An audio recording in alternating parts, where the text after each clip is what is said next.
जय जगन्नाथ जय किसान भाई माने आज आपण मान ए बिल रे ओडिशार मोस्ट पॉपुलर खाद्य आनी जो खाद्य आपण मैंने खाई ए माटी बड़ लोक होती जो खाद्य खाई आपण मैंने काश्मीर टू कन्याकुमारी जाइछंती जो खाद्य खाई पिला दिन भावना तमें कटई देइछंती जो खाद्य खाई बापा संगे आज अतीतर स्मृति भावना पकई से खाद्य आनी जो खाद्य कि आसतु देखा से पखार भात को आंबुल पानी भाई माने आपण माने जानिथिबे ना पखार भात आंबुल पानी केते महत्व एबेका जुगर पिला सेरा बुझु नाहाती कोंती आंबुल पानी कोन अरे एई आंबुल पानी थला पिला दिनर स्मृति एई आंबुल पानी थला आम पई जीवन एई आंबुल पानी थला 1969 मसियार बात्यार कहानी भाई माने आसंतु मु खाउची तल ते देखंतु वाव के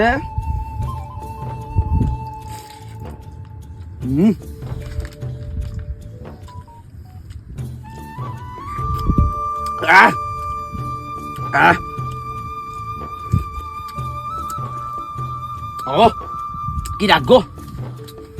भाई माने मस्त लगुची ताले आपण माने मते कंटाक्ट कर जो माने ए कुड़िया करे पखार भात को आंबुल बने खाया चाहती तारे मते कंटाक्ट करतु बिल को आसतु जानतु पखार भात को आंबुल पानी महत्व केते रही भाई जय जगन्नाथ जय किसान।